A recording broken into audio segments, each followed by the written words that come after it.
پیام خانم مریم رجوی. یک استراتژی تعیین کننده با تکیه بر مردم و مقاومت ایران برای نجات جهان از شر فاشیسم دینی حاکم. این استراتژی را مقاومتی به فعلیت می‌رساند که روی زمین نیروی رزمنده دارد. جوانانی که اهل فداکاری‌اند، سازمان یافتند و توسط سازمان مجاهدین هدایت می‌شوند.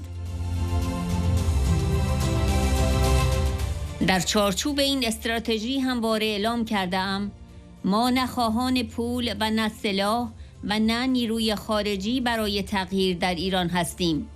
مردم ایران انتظار دارند که جامعه جهانی در کنار مردم ایران قرار گرفته و به حق آنها برای مبارزه علیه این رژیم اذعان کند.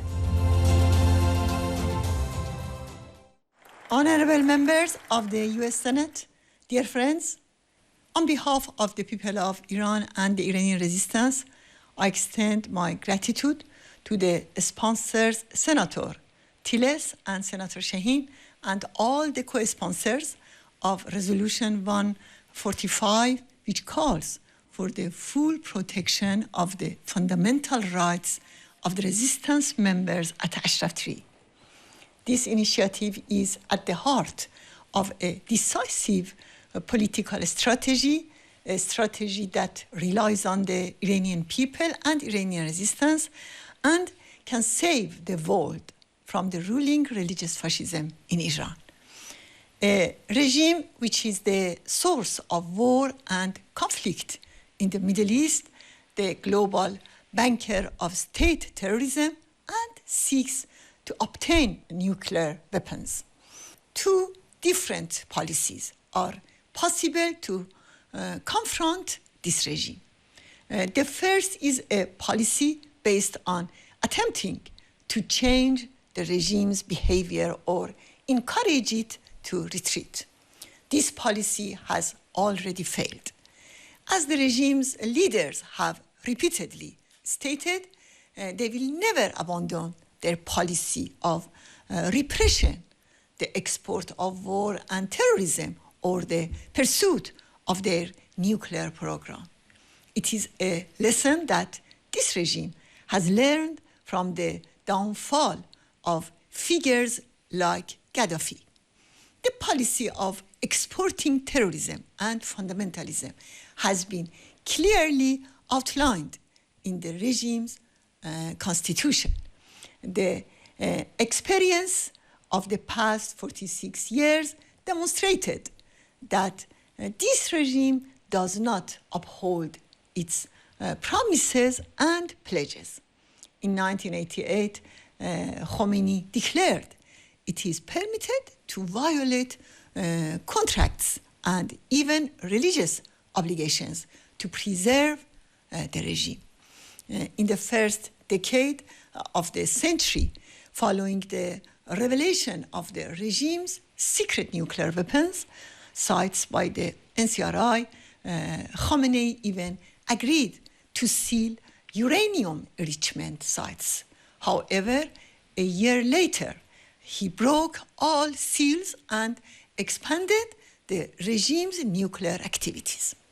Today, Khomeini's closest advisors openly emphasize the need for building an atomic bomb.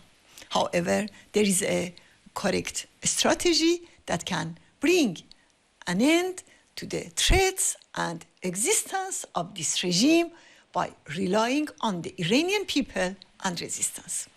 This strategy is put into action by a resistance that has fighting forces on the ground. Young people who are dedicated, organized, and led by the MEK that has been the main force in the battle against the Revolutionary Guard for the past few decades. And due to its wide social base, the MEK has gained access to the regime's most secret nuclear and terrorist plans and informed the world about them. No one has recognized the danger of this strategy more than the mullahs. They promote the false notion that there is no alternative to the regime because they want to mislead the people and divert their attention from the very force on the ground. This is why they use the remnants of the previous dictatorship to spread lies about this resistance and divert their attention from the force that has been at the forefront of the struggle against this regime for 46 years. In line with this strategy, I have repeatedly emphasized that we do not seek money or weapons or foreign troops to bring about change in Iran. The people of Iran expect the international community to stand by them and acknowledge their right to fight against this regime. To this end, the United States Senate can pass a bill that recognizes the right of the resistance units to fight against the Revolutionary Guard Corps to overthrow the regime. Thank you all very much.